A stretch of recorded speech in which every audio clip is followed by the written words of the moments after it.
evening. Welcome to the Los Angeles World Affairs Council and Town Hall. I'm Kim McCleary, joined here with Dan Schnur. Please stay tuned at the end of today's program. We have some terrific live stream and in-person programs lined up for you, and we'll give you a quick overview on that. I think you all know the drill on questions. If you want to submit a question to Dan, there's a control panel on the right-hand side of your screen where you can type in the questions, and Claire will be managing our questions during the Q&A portion in about 30 minutes. Dan, you have a tremendous topic tonight. The Supreme Court takes on Roe versus Wade. How will their decision affect the midterm election and the country? And I know we'll get to Ukraine if there's time, but this is such a hot topic for this evening. Well, that's exactly right, Kim. 24 hours ago, I was working on my notes to talk about Ukraine as we've been advertising to our regular audience for the last couple of weeks. And I was in San Francisco getting ready to go on stage for a program up there. And one of my fellow panelists received a news alert on her phone, letting us know that the court had this leak had just happened. And so, of course, it turned our panel discussion upside down. And I know a lot of our audience does want to hear about Ukraine. And we will talk about it a little bit later, primarily in the context of the US elections. But the other aspects of it that we committed originally to talking about today, we're going to save for next month, given the magnitude and the immediacy of this leak on the pending Supreme Court decision. And then, of course, if we manage to get through that and have a conversation about Ukraine, for our, as you know, Kim, some of our audience are very, very, very politically engaged in this country. And they know that there's a critical US Senate primary taking place today in the state of Ohio. And there's a fight for the Republican nomination there to replace the retiring Senator Rob Portman. And it's the first of 4 consecutive Tuesdays this month in which Donald Trump has endorsed in a key Republican primary. And so between now and Memorial Day, we're going to learn a lot about Trump's continuing hold over the Republican Party, seeing whether it's as strong as ever or whether it may be weakening. But of course, before we get to any of that, we're going to start with the Supreme Court. So, Kim, as always, take it away, Dan. And I'll see you again as we get closer to 6 o'clock. So, thanks to all of you for joining us tonight. As I think you can tell from my conversation with Kim just now, Claire and Rachel and I have done an awful lot of revamping over the last 24 hours. And so you may see a few seams showing today, but again, this is critically important news, as all of you know. And so spending a good amount of time talking about this leak out of the Supreme Court is something that we felt was worth shifting our attentions to. We're not suggesting for a moment that the war between Ukraine and Russia is not of critical importance, but we have talked about it over the past few months and will continue to talk about it again, unfortunately, for the foreseeable future. But today, of course, let's talk about the bombshell news that came out of Washington, D.C. last night, when the Politico website posted a story based on a leak that they had received from inside the Supreme Court, saying that there were 5 of the 9 justices prepared to sign on to a draft decision on the future of Roe versus Wade. Now, we've talked about this issue on future webinars this year and last year. As soon as the US Supreme Court agreed last year to hear a case that could have ultimately impacted the future of legalized abortion in this country, as all of you know, there were seminal state laws passed both in Texas and Mississippi last year. It's only a matter of time that one of those cases was going to make its way to the US Supreme Court. And what's been widely assumed for a long time now is that the court would probably, given the fact that it is now comprised of 6 conservative judges and only 3 who tend to lean leftward, it seemed almost certain that the court, when it decided this June or July on this decision, on this case, that they would almost certainly dramatically weaken Roe versus Wade.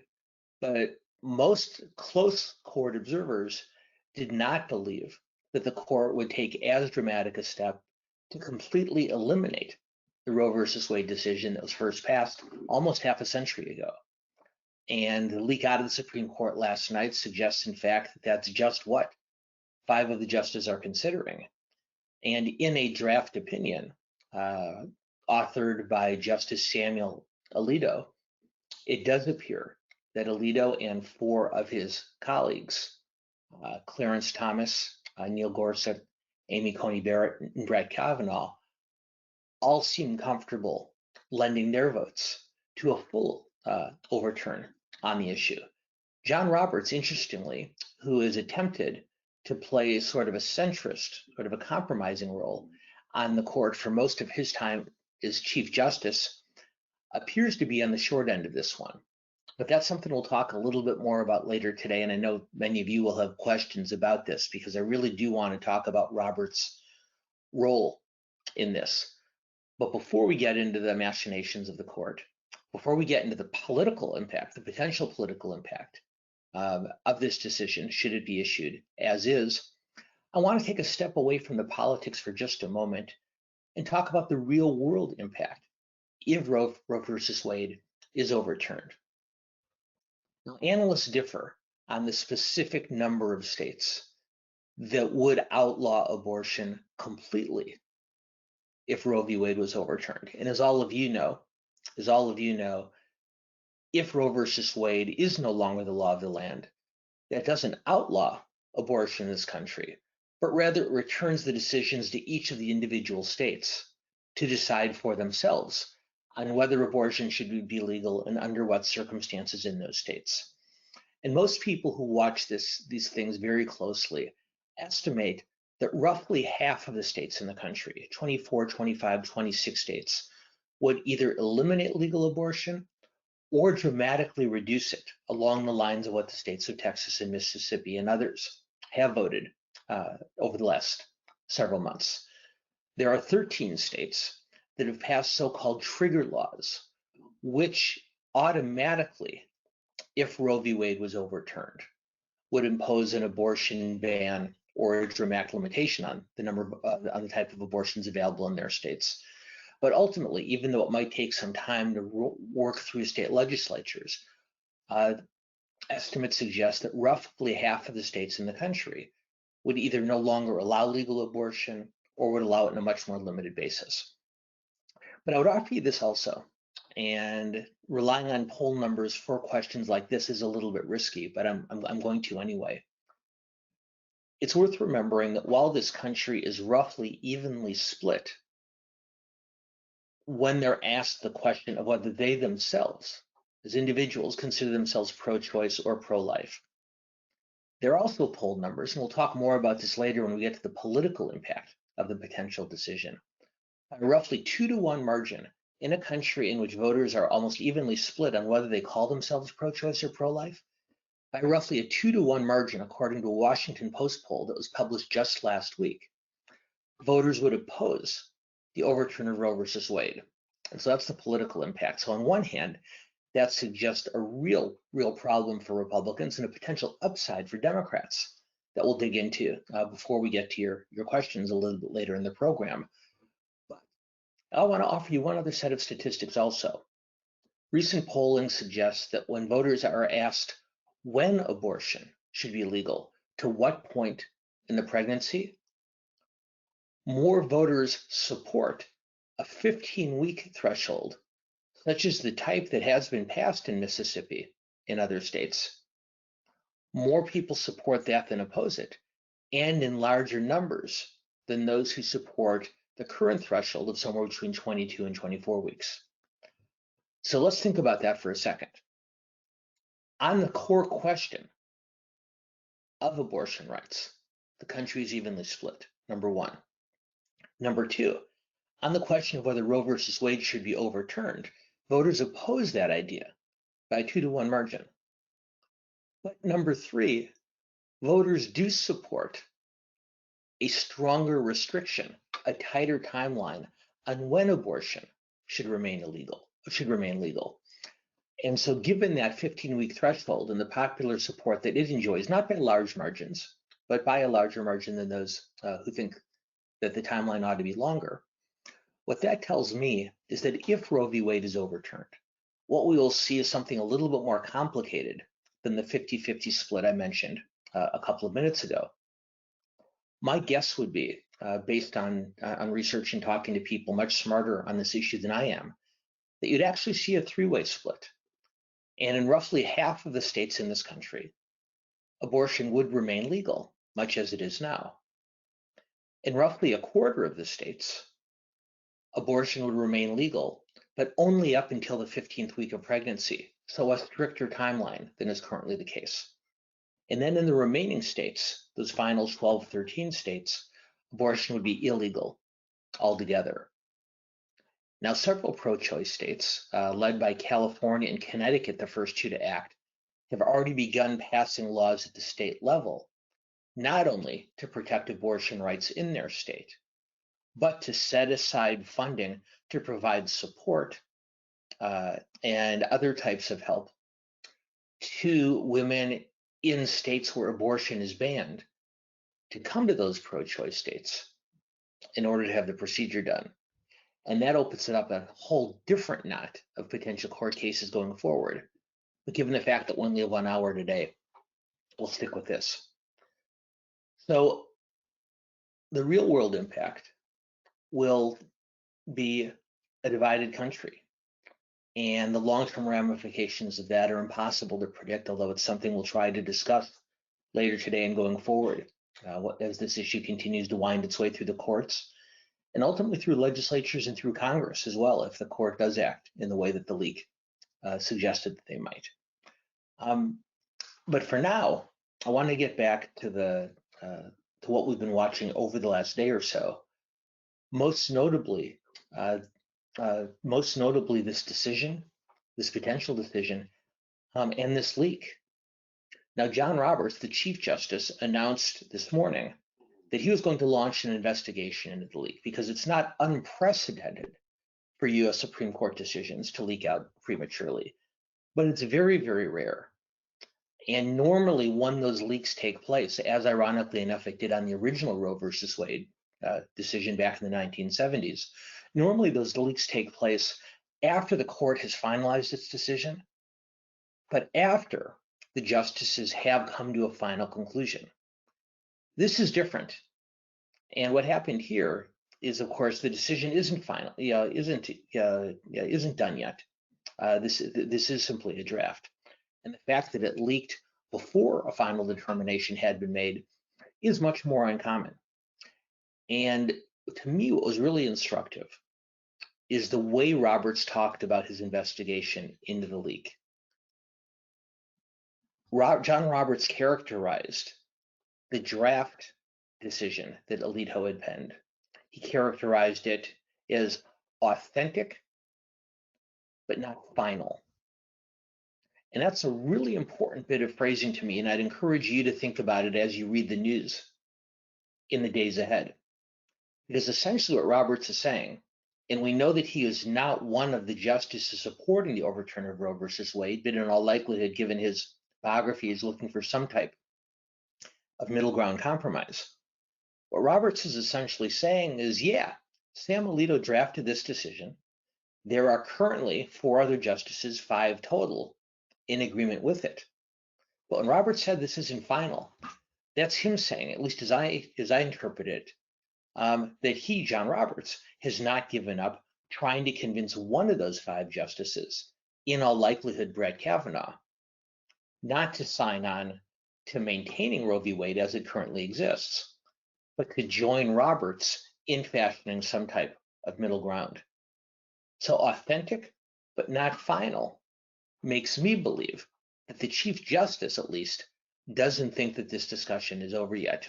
And while he does concede that the draft actually does exist as it's been presented, it's going to be very interesting once the court makes its decision, whether it is this draft, whether it is a more of a middle ground decision that Roberts is able to convince Kavanaugh or one of the other 5 justices to support. And we don't know that yet. So before we go any further, and we'll talk about the leak in just a minute or two, Rachel, finally, let's go up with our first question. And given what we've just talked about, the language that Roberts used, and at least what I think that might entail, I'm going to see here whether anybody agrees with me or not. I'm always a little bit nervous to put myself on the line quite this directly, but let's see what our group thinks. So how do you think the court will ultimately rule next month? Option one, they'll overturn Roe versus Wade completely, just like the draft that leaked out last night said. That's option one. Option two, they'll weaken Roe, but they won't overturn it. And that's the middle ground option I was talking about earlier that Roberts has indicated he is going to still continue to try to seek. Or third, defying the odds that Roe will be left largely intact when the court makes its decision. So Rachel, how did we do? What did our group have to say on this? Oh, interesting. I didn't turn a majority, but I got some people to come with me. 56%, a little bit more than half, do believe that Alito and his 4 colleagues will hold and that Roe versus Wade will be completely overturned. 41%, not such a bad number, just under a majority, believe that maybe there is a middle ground option still available. And 3%, interestingly, believe that even this conservative-dominated court will ultimately blink and decide to leave Roe largely intact. And for those of you who are inclined to scoff at those brave 3%, I should point you back to the 1990s when it looked like the court was going to overturn Roe versus Wade in the Casey versus Pennsylvania case. And ultimately, it was Justice Kennedy who forged a middle ground that did tighten the restrictions on abortion allowed under Roe v. Wade, but didn't overturn whatsoever. So really interesting results, and we'll certainly be talking about these much more later today in the months ahead. I do want to talk about the leak for just a moment, though, because while how the news got out, I think we should all agree, isn't nearly as important as what ultimately the court's decision might be. It has become a huge controversy just because these types of leaks are so rare. Now, Republicans are particularly outraged, and I suspect that has more to do with their knowledge of the potential political ramifications of an overturn of Roe versus Wade. Excuse me. They might just be trying to change the subject. But there is a legitimate question here. And I think trying to decide whether the individual or individuals who shared this information with a reporter, it's interesting to me to consider what motivated them. In other words, as many suspect, was it leaked by one of the more left-leaning justices? And the individual who's falling under most suspicion at this point is Justice Sonia Sotomayor. And the thought being that one of the Democratic appointed justices leaked this out prematurely in order to marshal enough public and political outrage to convince the right-leaning justices to rethink their position, or possibly at least to give Roberts more ammunition to go to his more conservative colleagues and say, hey, look, do we really want to marginalize the court in the public debate this way? There are others who think it wasn't done for principled reasons, but in fact, it was a deliberate effort to undermine the court, to cost its credibility. And again, this isn't a discussion or a topic that's nearly as important as the content of the decision when it's ultimately made. But I think it is an important thing to consider, because generally speaking, when information leaks in Washington, in Sacramento, in City Hall, wherever you happen to be, when information leaks, the question to ask yourself when you see that leaked information on the news, to ask yourself, who benefits from having this information in the public square? And generally speaking, if you can figure out who gains from that information being out, you get a pretty good idea, if not who the actual leaker, him or herself, was, but at least who they might be allied with. So with that, Rachel, let's ask our group a second question, more specifically about the leaks, and let's go forward from there. How would you characterize the leakers? Were they patriotic citizens alerting the country to something potentially harmful? Number two, were they well-meaning but misguided people trying to do the right thing, but unintentionally causing trouble for the court. Or third, no, there was nothing unintentional about this at all. These were malicious vengeance seekers who wanted to take down the court, who wanted to undermine it on purpose. So what do we think? Let's see what our group has to say on this. Not who do you think leaked, but why do you think they leaked? And let's see the answers on that also. Look at that. A little bit more than half, 53%, say that the individual or individuals who made this information public were doing it with the country's interest in harm.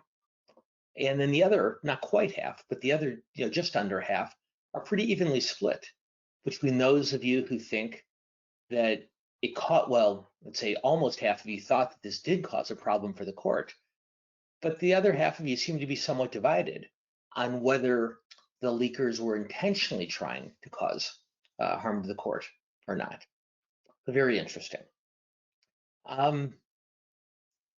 This morning, of course, as most of you have already seen, President Biden, unsurprisingly, made a very strong statement denouncing the draft Roe opinion.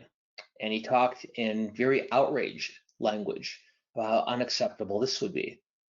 But what was also really interesting is Biden, in talking about his strong opposition to this decision, he framed it in the context of the midterm elections.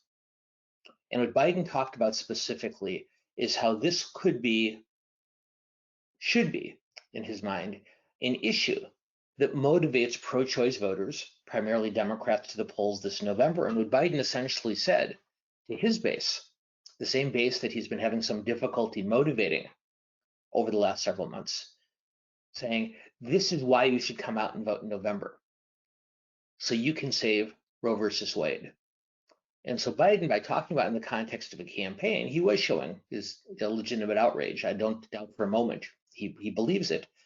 But he was also framing it in a political context and seeing a potential opportunity here for midterm elections that seem to be leading in the other direction, to leverage this issue, perhaps to the benefit of his party's candidates for House and Senate. Now, at the same time that Biden was talking, the Senate was already buzzing. Chuck Schumer has already said that he intends to reintroduce legislation which would codify abortion rights as the law of the land, not by the courts, but legislatively. And as some of you may remember earlier this year, when Schumer did something similar, he fell just short. Because as is the case in so many other matters that come before a Senate that's deadlocked 50-50, you can only pass a bill through the Senate on abortion rights or anything else if you can get 60 votes to end the filibuster. Now, as it happens, there are 50 Democrats, of course, as all of you know, and 50 Republicans in the Senate. You have one pro-life Democrat in Joe Manchin. You have two pro-choice Republicans in Susan Collins of Maine and Lisa Murkowski of Alaska. So that's 51 pro-choice votes. But of course, you need 60, unless, of course, you can eliminate the filibuster. And it's been some months since we've talked about the filibuster, but just as a reminder, Biden and Schumer and their allies believe that they can eliminate the filibuster requiring 60 Senate votes to move legislation. They can eliminate that filibuster with only 51 votes, which means 50 votes plus Vice President Harris, if necessary, breaking the tie.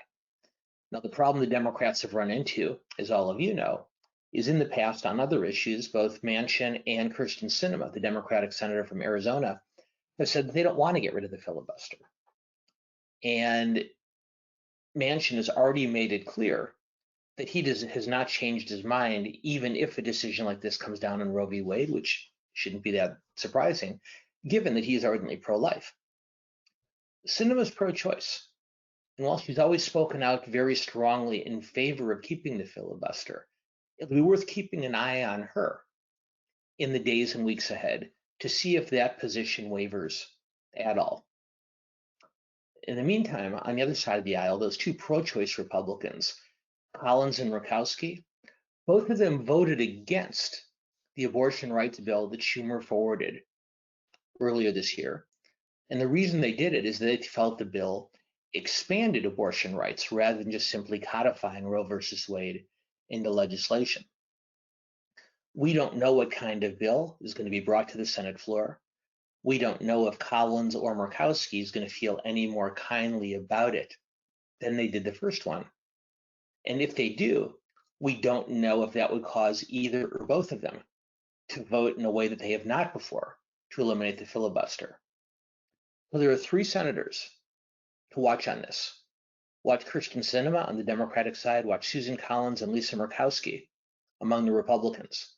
These 3 senators, these 3 women will decide whether or not the filibuster is suspended, either more broadly or only to pass abortion rights legislation. If 2 of those 3 decide that that's something they support, then the Senate can pass an abortion rights bill, which would almost certainly be passed then by the House and signed by the president. But if only one of those 3 senators decides to support filibuster suspension, then it doesn't happen. So next question for all of you. Given that landscape, given what Biden wants, given the state of play in the Senate, and how these 3 senators are now playing such a critical role, what do you think? Will Congress pass legislation making abortion rights the law of the land? And implicit in that question, of course, is would Congress suspend the filibuster either completely or just in this one circumstance in order to allow 51 senators to pass an abortion rights bill in the Senate and ultimately move through Congress? So what do you think? Will Congress do it? Option 1, yes, they will. And they'll do it this year for the reasons I was just describing, because 2 of those 3 senators will vote to do so. Second option, yes, they will pass that legislation, but it won't be until after the midterm elections, presumably with enhanced Democratic majorities. And third, no, not for the foreseeable future. It's just not going to happen. So let's see how let's see what our group had to say here. Rachel, what do you got? Wow, this is a pessimistic group. 59%, well more than half, do not see Congress passing an abortion rights bill. 18%, less than 1 in 5 of you, think that 2 of those 3 senators will vote to suspend the filibuster to make it happen this year. And then a slightly larger number, 1/4 of you, believe that it will happen, but not until after the midterm elections, again, presumably with a larger number of Democrats in Congress. Last point I want to talk about on this, and then we'll open it up to your questions. I want to spend just a couple minutes on the politics of this. Now, as we've talked about many times before, and all of you have read and seen in plenty of other places, the likelihood of the Democrats maintaining their congressional majorities this November is pretty slim. Joe Biden's popularity ratings are still very low, and generally when an incumbent president is viewed this unfavorably by the public, his party's candidates tend to suffer during midterm elections. And second, history shows us that except under 2 very unusual circumstances, in almost every midterm election for the last 100 years, the party that does not control the White House gains seats. And so that starts us out right away with a fairly strong likelihood that Republicans will be able to regain majority control in the House or Senate or both this November. And when you dig a little bit deeper into polling numbers, not just on Biden's favorability ratings, but on issues like inflation, on issues like immigration, and on plenty of others, the Democrats really are facing an uphill fight. But the question is if this draft Alito decision holds, and if, as many of you predicted, the US Supreme Court completely overturns Roe versus Wade next month, there is at least a suspicion, and Biden alluded to this in his comments this morning, I mentioned just a moment or 2 ago, that an overturn of Roe versus Wade could motivate the Democratic base, particularly young people, particularly female voters, to turn out in much larger numbers than they might have otherwise. One of the biggest challenges that the Democrats face this fall is not losing swing voters to Republicans, but rather that Republican voters are much more motivated, and they tell pollsters they're much more likely to vote on election day. many progressive voters, young people, voters from minority communities, other more liberal voters, it's not as if they're going to vote for a Republican candidate for House or Senate in their states, but they're much less motivated. And because they haven't seen perhaps Biden take as aggressive actions on the issues that are important to them, they don't seem all that excited and that inspired. And the thought among Biden and some of his advisors is not just a possibility, but the actual overturning of Roe versus Wade could equalize that motivational imbalance, or possibly even skew it in the other direction. And they believe that a US Supreme Court with 6 out of 9 justices appointed by Republicans could inspire and could excite and could motivate those Democratic base voters to turn out in larger numbers and actually allow the Democrats, rather than losing their majorities in the House and Senate, to make them larger. Now, historically, what we found when abortion is a high-level, high-visibility issue in a campaign season, we found that generally speaking, pro-life voters are more motivated to turn out on that issue than pro-choice voters. But normally when this issue is discussed, it's discussed either in the abstract as something that might happen at some point in the future, or it's discussed in some of the more intricate middle ground areas, questions about partial birth abortion, about parental consent, about when should be the threshold of viability. And those questions are somewhat more complicated. This would be a much bigger impact, obviously, a decision like this by the US Supreme Court, and particularly for younger voters who have never lived in a world in which Roe versus Wade was not the law of the land in the United States. The court acting in this regard, Biden and his allies are hoping, could drive down to the polls in a way that might not otherwise have happened. We obviously don't know that. We've got about 6 months between now and Election Day. It'll be fascinating to watch how candidates in both parties talk about this issue. One point I'll make, and then we're going to ask you one last question on this, is over the last day or so, and I mentioned this a little bit earlier, while Democrats were talking in a very angry and outraged ways about how upset they were and how strongly they opposed the draft decision, Republicans were instead focusing on the leak. And that reminded me of something that happened when Texas and Mississippi acted on their abortion bills last year. And at that time, some of you probably remember as well, once again, Democrats are talking in very angry, very outraged language about these states and their decisions severely restricting abortion rights. What Republicans are doing when those bills were passed in Texas and in Mississippi is what they said instead was, we don't think abortion will be nearly as big of an issue in 2022. We believe that the election will be about inflation, it'll be about the economy, it'll be about immigration, it'll be about criminal justice, it'll be about education, a whole bunch of other issues. We don't think abortion is going to rank that high. And generally speaking, when you see one side arguing passionately about this issue and the other side trying to dismiss its importance, that usually over the years has suggested to me that the side that's trying to change the subject knows that they've been dealt a losing hand. And Republicans read polls just the way Democrats do.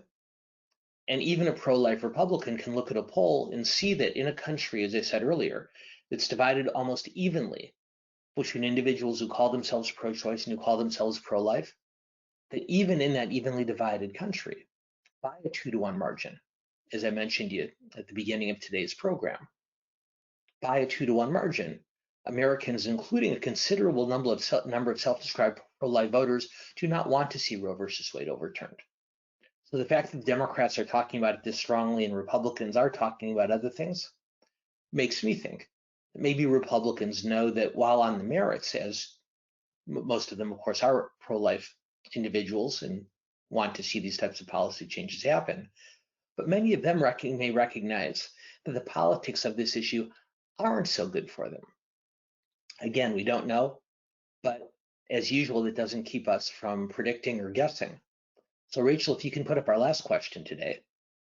is, what do you think will be the political impact of the court's decision this fall? Number one, will it help Republican candidates because of a decision that leans so heavily in their favor on such an important issue? Number two, as I was talking about a moment ago, will it help Democratic candidates by motivating otherwise disillusioned progressives? Or third, it's not going to really have much of a partisan impact one way or the other. What do you think? So let's take a look at this one, Rachel, when we have it. 79%, look at that. Very interesting. More than 3/4 of you believe it's going to help Democratic candidates. Only 6% think it's going to help Republicans. And 15% say it's not going to make much of a difference one way or the other. So one of the things we'll talk about going forward, now that we have this as a baseline, that all of you think in such, or most of you think in such overwhelming numbers, that this will help Democrats, the next question for us to consider when we talk about this issue again is, if it helps Democrats, how much will it help them? Does it mean that they might lose fewer seats than they would have otherwise? Does it mean they'll be able to maintain small majorities and dodge the bullet that they thought was heading their way? Or does it mean, as Biden was indicating this morning, that perhaps they'll be able to increase the size of their majorities in a significant way going forward? Well, we're not going to figure the answer out to that today, but what we are going to do is I'm going to ask Claire to join me, and she and I are going to spend the rest of the time that we have left responding to as many of your questions as possible. Isn't that right, Claire? Yes, and I'll just start by noting I was looking through the questions, and just the breadth of different topics that this issue covers is really remarkable. I mean, we're going to get to questions about states' rights, the role of religion, the right to privacy, the future of medical education. There's a ton here, so I'm really excited to get through some of these questions and hear your responses, Dan. So we'll start with the leak, and we have a few people who are posing a question about the potential of this being leaked by a conservative judge. So one of these phrases it as, might the Supreme Court draft have been leaked by a right-leaning clerk motivated to solidify the apparent 5-justice majority at the expense of a potential Roberts-led compromise? So that's a very interesting question. As I said earlier, most of the speculation has centered on one of the Democratic appointees or their staffs leaking it.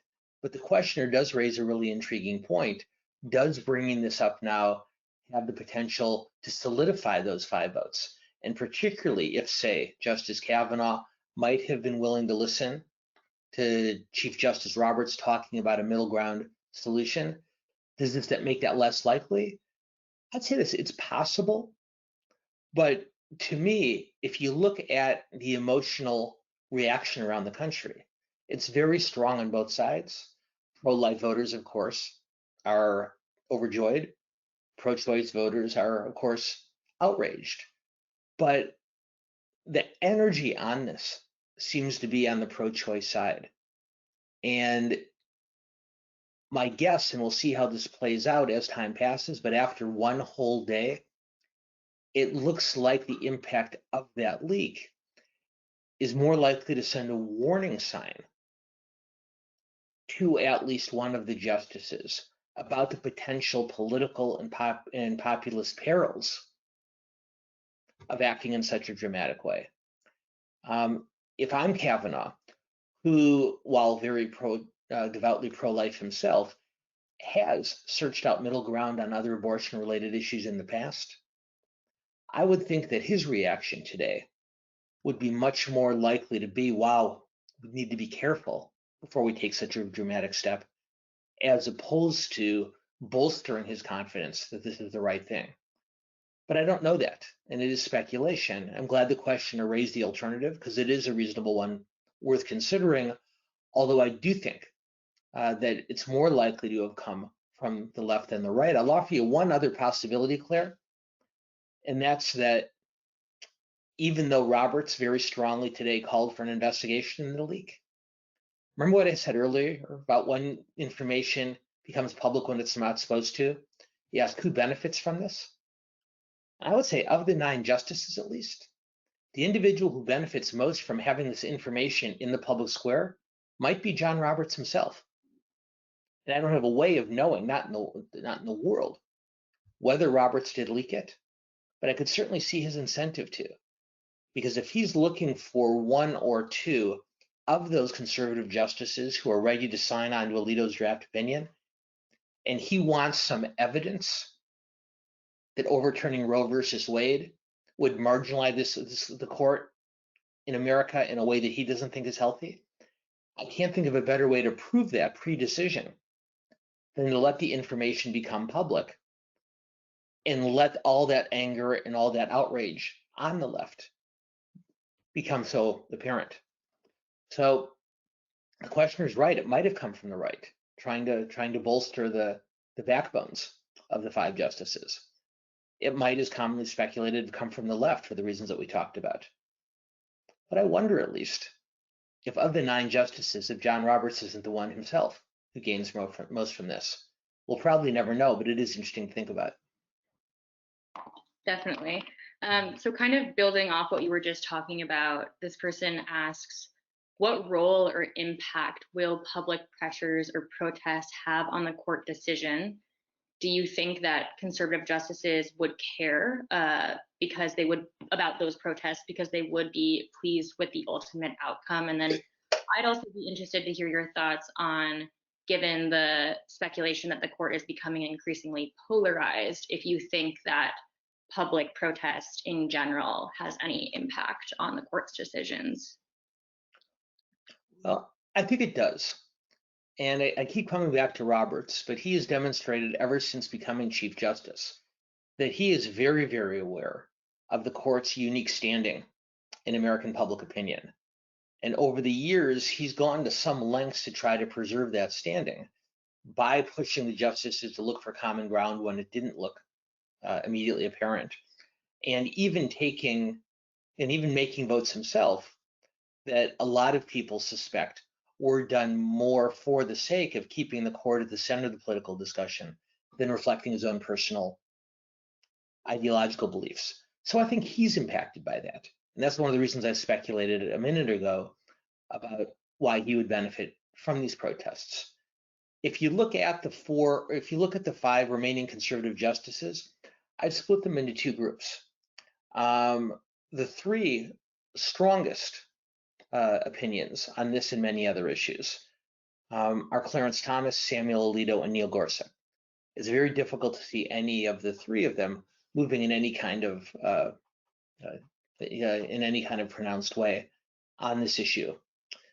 But Brett Kavanaugh, and to a slightly lesser extent, Amy Coney Barrett, have both indicated in the past that while they are both personally pro-life, that they do see either the potential value of the precedent of Roe versus Wade, or see the benefit of fashioning some type of middle ground, maybe not quite as middle as John Roberts wants, but something that isn't quite as extreme as what we see in this draft Alito opinion.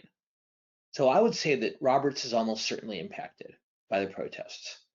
I would say that Kavanaugh might be, and that's the trillion-dollar question for when the decision comes down, is did these protests strengthen his backbone, as the previous questioner suggested? Did they make him rethink what a decision like this might do to the court's role in American society? We don't know. And like I said, Roberts is one player in this, Kavanaugh's in another. But even Barrett, who I think is a much less likely vote that Roberts can move, I think to some degree all 3 of them are impacted by what they're seeing as a public reaction to this draft document.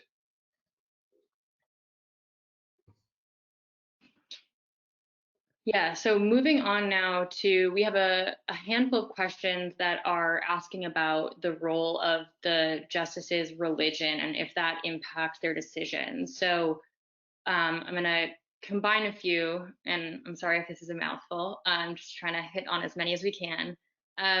But given that so many of these justices are Catholic and appear to be faithful to their faith, how can they say they are not influenced by their faith in making a decision that reflects this faith? And then if it is credible that these justices are imposing their religious views on the nation rather than carrying out their oath to the Constitution, should they be removed or investigated or something like that? So kind of a mouthful there, but I think what I'm seeing in the questions more broadly is just the kind of relationship between religion and this decision in what's going on right now. Okay. Well, so every justice on the court, save one, is either Catholic or Jewish. And if I understand the premise of the question, the person who sent it is raising the possibility that Catholic pro-life justices put their own religious beliefs ahead of what they thought ought to be the correct judicial decision. And I don't know that you can separate those out, either for a judge or for an elected official. You know, John F. Kennedy gave a famous speech during his 1960 presidential campaign when there were those who were arguing that he would become a captive to the Vatican if he were elected president. And you know, his speech in Texas in that year is marked in history as a really powerful blow for religious freedom and the separation of church and state.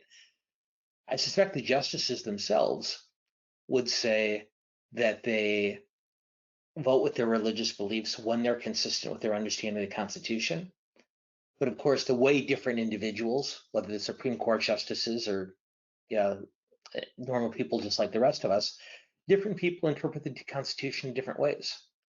And in this instance, the right to privacy, the right to an abortion, is something that some argue is not found in the Constitution. And they base that argument not on their religious beliefs, but based on a very specific reading of what the Constitution says and doesn't say. There are others who argue that the Constitution implies very, very strongly a right to privacy and therefore ultimately a right to a legal abortion. And I don't know that the justices on either side of that discussion would necessarily ascribe their belief to their religious upbringing. So I don't really know how to answer the questioner, except to say that the justices themselves believe, whether you happen to agree with them or not, that they're not making these decisions based on religious belief, and in fact do their best to set that aside in order to act on their interpretation of the Constitution. And I think it's up to each one of us individually to decide whether to take them at their word, or alternatively decide that justices on both sides of the fence, appointed by both Republicans and Democrats, are willing to ignore the Constitution when it suits their own religious or other personal needs. But I think it's reasonable to hold all 9 justices to the same standard. And if you believe that someone voted to overturn Roe versus Wade, not because of their belief in the Constitution, because of their religious beliefs, I think it'd be awfully selective to assume that only those justices who make decisions you disagree with are influenced by personal belief. I think it's a broader and a more complicated question. As you can tell, I don't have a good answer for it, but it sounds like a individual with understandably very pro-choice beliefs who's looking for a reason to explain why 5 justices would vote against those beliefs, and whether those decisions are based in morals or religion or an interpretation of the Constitution is an impossible question for either of us to answer.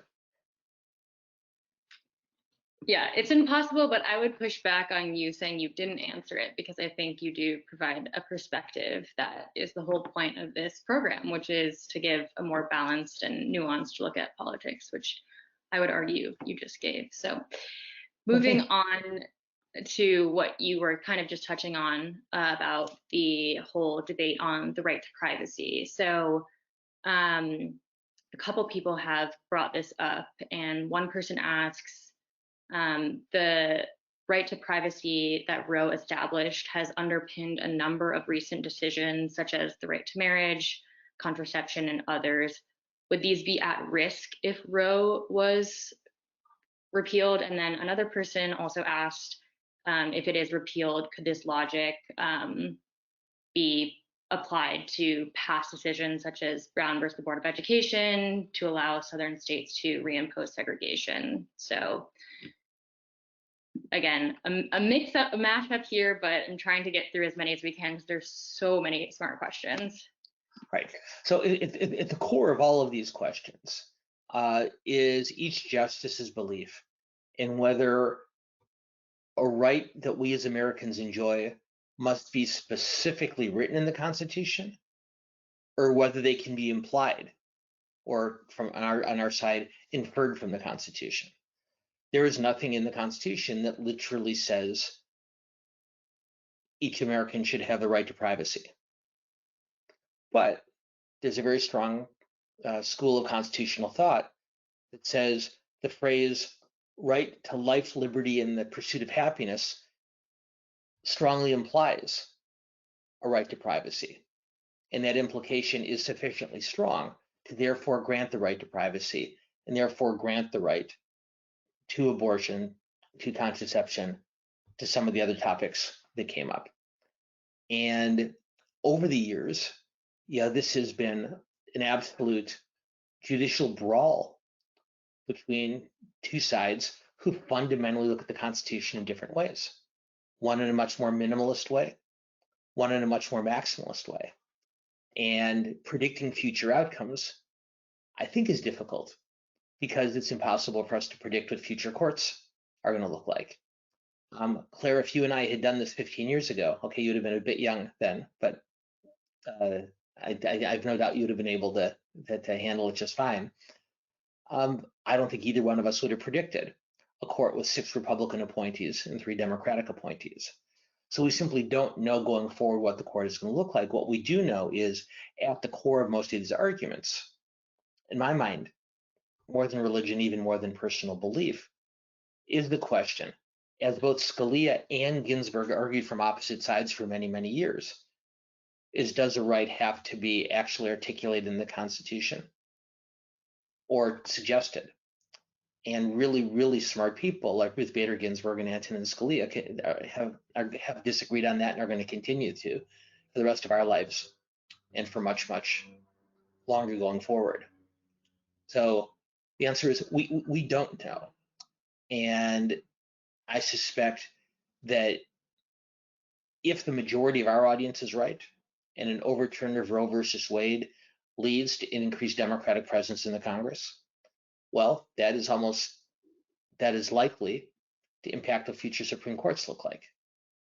Depending on who gets elected to the Senate, who gets elected the president is going to determine to a large degree who our future justices are. So we don't know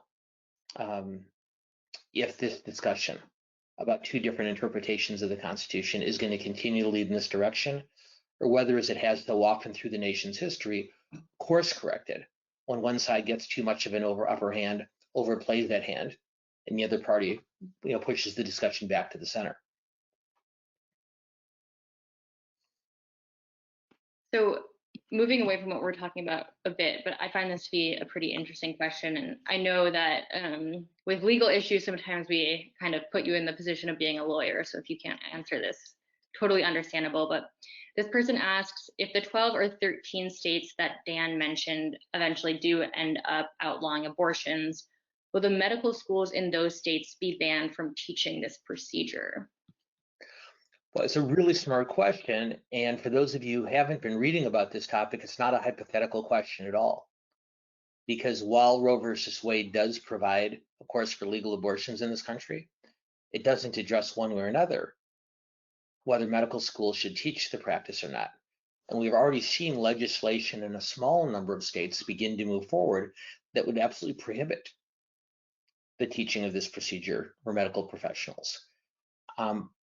My guess, and it is only a guess, is that if a state were to completely outlaw abortion, not simply to impose stricter parameters on it or harsher restrictions on it, but to absolutely ban it, then it's difficult to see how that same legislature and same governor might not be tempted to take those same steps in their state's medical schools. But I don't know that a lot of other states, even with a majority of pro-life voters, would follow suit. So I think it would be a smaller number of states, but I think in fact it is a step that would be more likely to be taken than not. But it's worth noting that's not a step that relies on Roe versus Wade one way or the other. At least a few states are already moving in that direction, and I suspect more will in the future. Okay, so we'll get through just a few more here because we're almost running out of time. But this person asks, in how many congressional races could women's reproductive rights actually make a difference, given how few competitive districts are actually left? Well, the cop-out answer and the easiest answer is we don't know. Because while the questioner is correct, there are fewer competitive House races in this country than we've seen in many years. There are still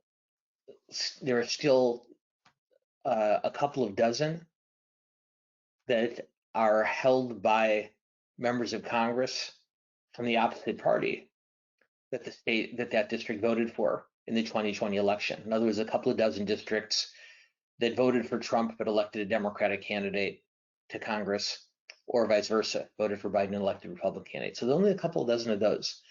But both Republican and Democrat, both the Democratic and the Republican Congressional Committee say that even in those districts that have been created, that have been drawn to be safe in the past, that the electorate is so volatile now that both parties actually see as many as 50 or 60 state seats that are potentially competitive. And in the U.S. Senate, even if there aren't a lot of competitive races, there are 5, 6, 7 U.S. Senate races that could go either way this year. And of course, in a 50-50 Senate, that outcome could, it have a tremendous set of impacts. For anyone who has either booed or cheered Joe Manchin over the last year, ask yourself how different life would be if there were 52 Democratic or 52 Republican senators. So on one hand, there is a larger number of potentially competitive races than would first appear. But second, when Congress is so closely divided, both the Senate and almost to the same degree the House, it doesn't take a lot of competitive races to have that kind of impact in one party or the other's favor.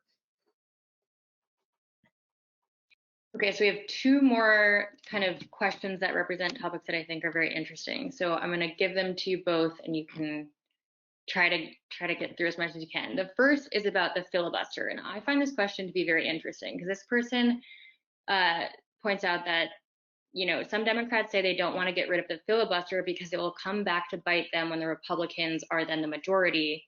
But why would the Republicans reinstate the filibuster if they were in the majority? And then the second question, I know you sort of talked about this in the beginning, but some people are asking if you could just talk a little bit more about what that middle ground solution would be if it was to be pursued by Justice Roberts. Okay. And those are two separate things, but that is kind of, we've hit on the main themes of the hour. So thank you so much, Dan.